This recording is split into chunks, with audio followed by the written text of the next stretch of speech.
सभी को जय श्री कृष्णा।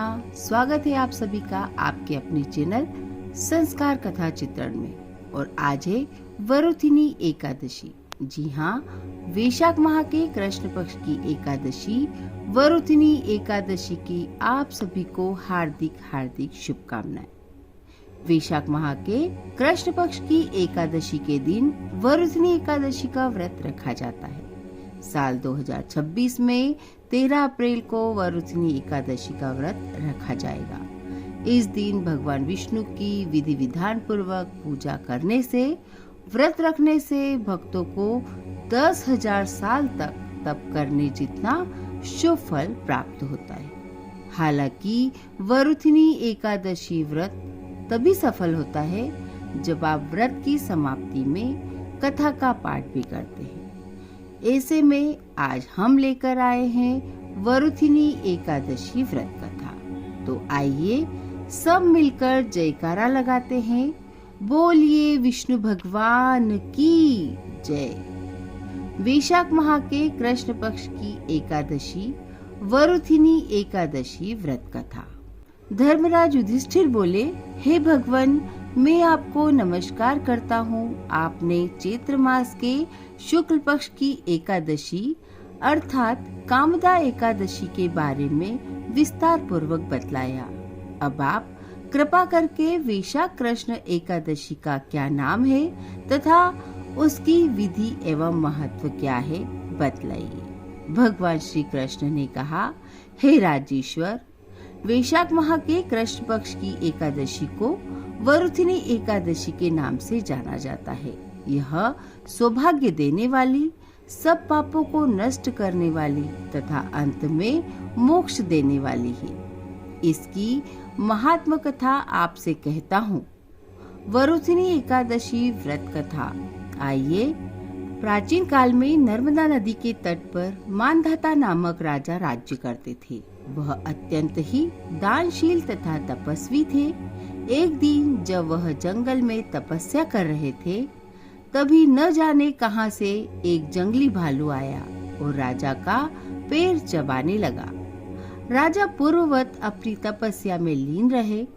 कुछ देर के बाद पैर चबाते चबाते भालू राजा को घसीटकर पास के जंगल में ले गया। राजा बहुत घबराया, मगर तापस धर्म अनुकूल उसने क्रोध और हिंसा न करके भगवान विष्णु से प्रार्थना की। करुण भाव से भगवान विष्णु को पुकारा। उसकी पुकार सुनकर भगवान श्री हरि विष्णु प्रकट हुए और उन्होंने चक्र से भालू को मार डाला। राजा का पैर भालू पहले ही खा चुका था। इससे राजा बहुत ही शोकाकुल हुए। उन्हें दुखी देखकर भगवान विष्णु बोले, हे वत्स, शोक मत करो। तुम मथुरा जाओ और वरुथिनी एकादशी का व्रत रखकर मेरी वराह अवतार मूर्ति की पूजा करो। उसके प्रभाव से पुनः सुदृढ़ अंग वाले हो जाओगे। इस भालू ने तुम्हें तो काटा है, यह तुम्हारे पूर्व जन्म का अपराध था। भगवान की आज्ञा मानकर राजा मानधाता ने मथुरा जाकर श्रद्धा पूर्वक वरुथिनी एकादशी का व्रत किया और इसके प्रभाव से राजा शीघ्र ही पुनः सुंदर और संपूर्ण अंगों वाले हो गए। इसी एकादशी के प्रभाव से राजा मानधाता स्वर्ग को गए। जो भी व्यक्ति भय से पीड़ित है, उसे वरुथिनी एकादशी का व्रत रखकर भगवान विष्णु का स्मरण करना चाहिए। इस व्रत को करने से समस्त पापों का नाश होकर मोक्ष को प्राप्त होते हैं। धार्मिक मान्यताओं के अनुसार जो भी व्यक्ति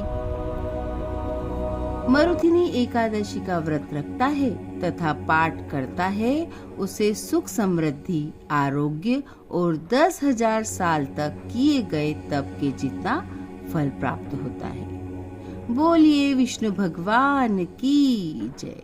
तो भक्तों, यह थी वरुथिनी एकादशी की पावन व्रत कथा।